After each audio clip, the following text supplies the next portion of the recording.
Good morning. How are you? I hope you're well. Welcome to Mel's Mindful Moments.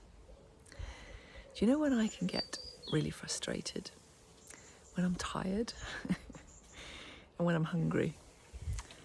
And it doesn't always seem to be the same. Some days I can fast quite easily and feel good, but other days it can change my mood. And I know that that's not a day for doing that. Some days I can have gone without a lot of sleep and feel great. Other days, no, not so much. And it builds frustration. But I know myself and I notice it. The birds is dropping bits of the tree on me. Birds.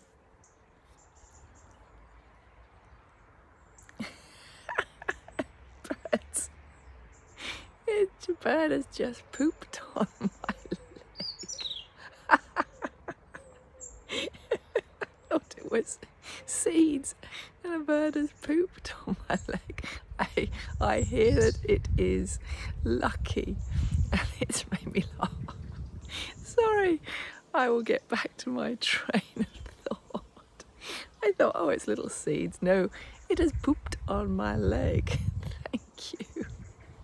Well, okay, so that brings us beautifully to the subject of today. And I'm talking about frustration because earlier this week when I was very tired, oh my goodness, I know myself, and when I'm that tired, the only way to solve it is to get some more sleep. Don't talk to anyone if I can help it, because the main thing is we really, really mustn't take out our frustration on others. And the card I pulled was surrender frustration. To help let it go. Whatever it takes to help you let it go. Because sometimes we can get frustrated. That's how I know I get frustrated. Other times it can be whatever it is you're trying to achieve and it's not happening. But what I'm seeing at the moment is people taking their frustration out on others. And you'll know if you've done that recently. I knew that I'd spoken to someone and I was, having a right old little pity party. And once I'd then got a bit more sleep, I was back to normal and fully apologized and knew that I just need to keep some distance while I'm going through that. It's knowing yourself. I talk about this often. It's learning to know yourself and know what your triggers are. Know when you may be feeling overtired, frustrated. And if you find you're reacting to others, how do you make amends? Because I am seeing people taking it out in their cars, on other motorists. I'm seeing people shouting at bus drivers. I'm seeing people being angry at people in pubs and restaurants, when these are people who are really short-staffed at the moment, who have gone through exactly what the rest of us have, and they're desperately now trying to run their businesses. And yet I'm seeing people going out there and expecting everything to just be hunky-dory and as it was before. Well, there are times when I do find behaviours unacceptable, and I just think we need to learn to know ourselves better, that we do not take out our frustrations on others.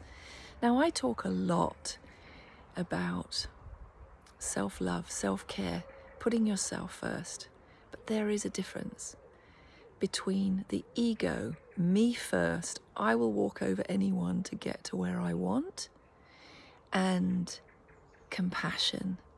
I need to look after my own self-care.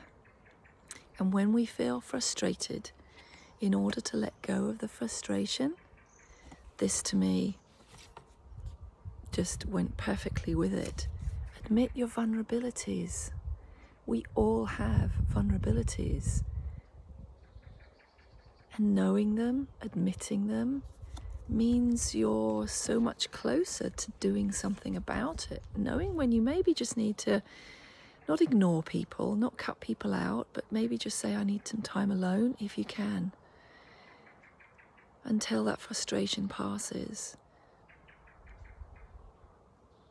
But it is also time where we sow. This is the time, more and more, where we need to pull together, where we need to look after each other, where we need to show that compassion for ourselves and then pass that on to others. Empathy is something I feel that we need to practice more and more. Find yourself, maybe there's someone that you're feeling frustrated with. Stop for a moment and think, what's it like walking in their shoes today?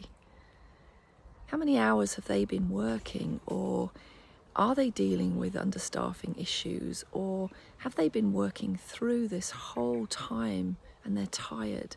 Whatever it might be, showing a bit of compassion for someone else's plight. But I still stand by showing that compassion to yourself, but not that ego, me first. I have to just sort out my life and I'm going to walk on the rest of you, or shout at the rest of you, or take it out on the rest of you. If you find you're boiling over like that, that's the time to stop. That's the time to look within. That's the time to admit your vulnerabilities. Because as it says here, frustration doesn't open any doors. The key to resolving a dilemma or dissolving a block is to take a breath, center yourself, regroup, so you may approach the situation more calmly. As you feel that frustration rise, stop, breathe, walk away. What can you do to let it go? And most importantly, how do you make amends to those you've taken it out on? You can never say sorry enough, I feel. As long as it's truly meant, not just a flippant, just stop the situation. We are all feeling probably much more frustration than we have. Time for more deep breathing. Time for daily practice of centering, breathing, looking after our well-being. And just notice that as a warning sign as your frustration builds, that it's time to really, red flag, big red flag, to do something about it. So I wish you a wonderful day. Sending love to you all. I'm always here. If you ever want to book in, just let me know and I'll do what I can to help you. But you be well, and I'll see you soon. Bye.